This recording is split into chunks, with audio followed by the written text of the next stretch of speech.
ده الوقت المظبوط اللي نعمل فيه أم علي. الجو برد جدا ومطرة وأم علي بتحب الدفى. هنعمل النهاردة مع بعض أم علي بطريقة سهلة وبسيطة جدا، ولكن النتيجة زي أحسن الفنادق في مصر.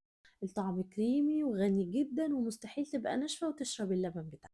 قبل ما نبتدي، لو أول مرة تشوفوني متنسيش تعملي لايك وشير كتير وتكتبي لي كومنت حلو زيك، ويلا نسمي الله ونصلي على الرسول. اللهم صل وسلم وبارك على سيدنا محمد. ونبتدي بالمكونات والمقادير على طول. زي ما انتوا شايفين كده هنعملها بالجلاش، وهي دي الطريقة الأصلية لأم علي. هو الجلاش معايا لفة جلاش، لو هعمل طاجن واحد هاخد نص اللفة بس. لو هنعمل الطاجن الكبير اللي انتوا شفتوه في أول الفيديو هناخد النص اللفة. هنعمل ما شاء الله كمية، هناخد اللفة كلها. هقطعها كده بالسكينة شرايح وهفرفطها كده من بعضها وافكها من بعضها. الطريقة دي سهلة وبسيطة جدا، هي دسمة شويتين ولكن النتيجة رائعة. أم علي يعني دسامة. أنا هنا خلاص قطعت اللفة بتاعتي كلها، لأن ما شاء الله أنا كنت ناوية أعمل كمية وكذا طاجن. زي ما قلت لكم لو طاجن واحد هتعملي نص اللفة بس. اقلبها كويس كده وهنروح على البوتاجاز على طول. معايا زيت غزير سخن جدا، وهنزل بالجلاش بتاعي شوية بشوية. هتحسي كده في الاول ان هو شرب الزيت والزيت خلص وهتحتاجي ان انت تزودي. لا، انا مش عايزاكي تزودي ولا تعملي اي حاجة. هتستني لغاية ما يبتدي ياخد لون وهتقلبيه. اول ما يبتدي ياخد لون هيبتدي يطرد الزيت اللي شربه وهيفضل الزيت زي ما هو. هي زي ما قلت لك الطريقة دي دسمة شوية، بس بصراحة النتيجة خيال خيال خيال. لو جربتيها مرة مستحيل تغيري الطريقة دي. بياخد لون على طول، خدي بالك بيتحمر على طول. هتفضلي تقلبي فيه كده من تحت لفوق. وانا مقطعاه شرايح طويلة ومقطعتهاش اقل من كده، لانه يعني في العادي وبالطبيعي من التقليب بيتكسر مننا. شايفين ما شاء الله ابتدى ينطر الزيت اول ما اخد لون، انما في الاول تحسي ان هو بيشرب الزيت بتاعه. هتقلبي فيه لغاية ما ياخد اللون المظبوط اللي انت عايزاه. انا بالنسبة لي اللون ده زي الفل وتحفة جدا وجميل. هبتدي اخد بقى واصفيه وهحطه في مصفى، مش هحطه على مناديل ولا هحطه في اي حاجة خالص. معايا مصفى ستانلس، هنزل بقى بالمكونات بتاعتي كده. الجلاش بتاعي بعد ما اتحمر في المصفى عشان يتصفى من اي زيوت، يعني نحاول ننقذ ما يمكن انقاذه.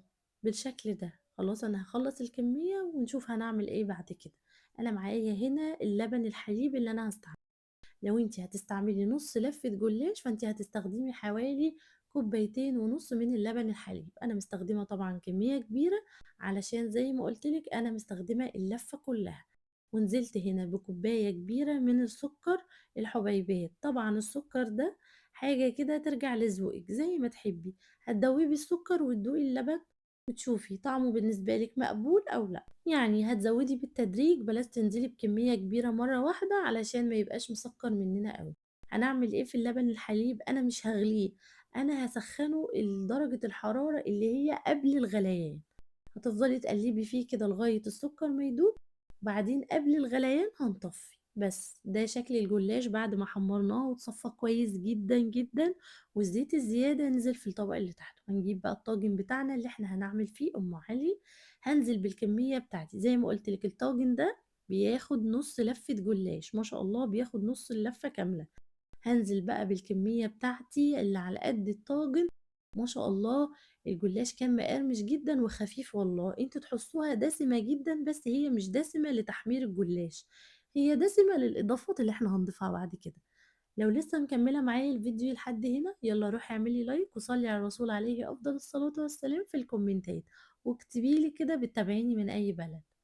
هظبط كده الجلاش بتاعي وهجهز شوية من المكسرات اللي أنا بحبها. أي نوع أنت بتحبيه هتضيفيه، مفيش حاجة معينة. أنا هنزل هنا بجوز الهند والزبيب وشوية من البندق واللوز. أحط المكسرات هنا وهقلبها بالمعلقة. ليه أنا بعمل هنا؟ لأن احنا لما بنضيف اللبن المكسرات هتعوم على الوش، ولما نيجي نولع الشواية للأسف بتتحرق مننا. فالأفضل إن احنا نخليها تحت كده ونقلبها كويس في الجلاش بحيث ان هي تفضل جوه الجلاش ما تتحرقش على الوش بالشكل اللي انت شايفاه كده. شايفين ما شاء الله بقلبه كده بسهولة خالص بحيث ان انا انزل المكسرات تحت علشان ما تعومش وتتحرق مننا والشكل يبقى مش لطيف ويبقى فيه طعم حروقة.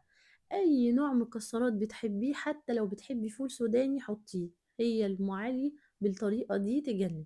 هاخد اللبن الحليب بتاعي كده بالتدريج وهنزل على الجلاش بتاعنا زي ما انت شايفاه كده. هنعمل ايه؟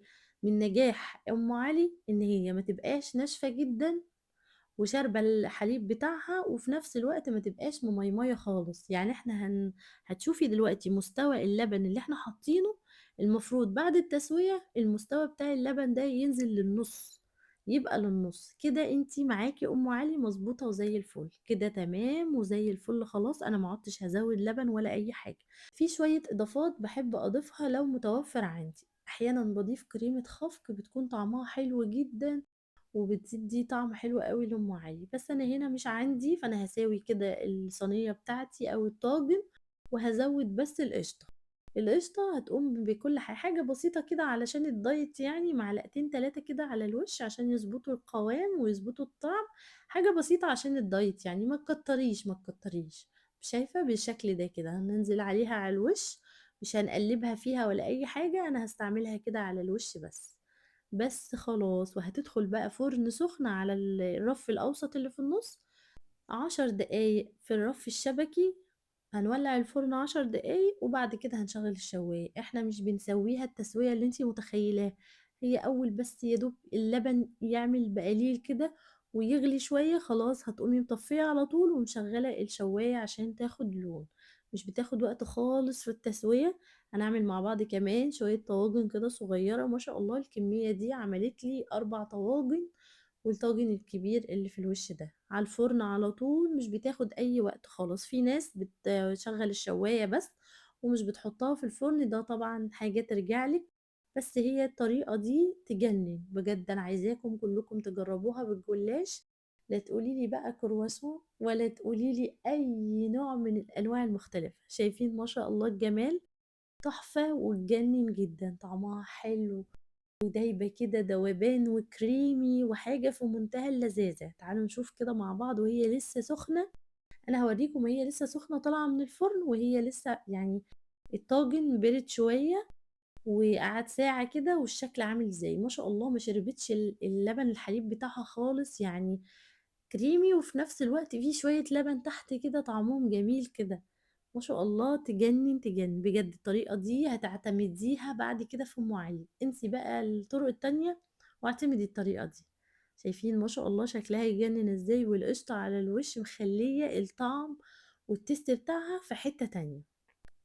احنا كده خلصنا فيديو النهاردة. يا رب الفيديو يكون عجبكم. هستنى رأيكم في الكومنتات وما تنسوش تعملوا لايك وشير كتير. اشوفكم على خير مع فيديو جديد بوصفة جديدة. مع السلامة. اسيبكم مع الحلويات دي اتمتعوا بيها بعد حوالي نص ساعة والجو برد طبعا جدا. شايفين ما شاء الله طالعة قطع وفي نفس الوقت في شوية من اللبن الحليب فيها جوسي جدا وكريمي وتجنن وحلوة. مع السلامة. باي باي.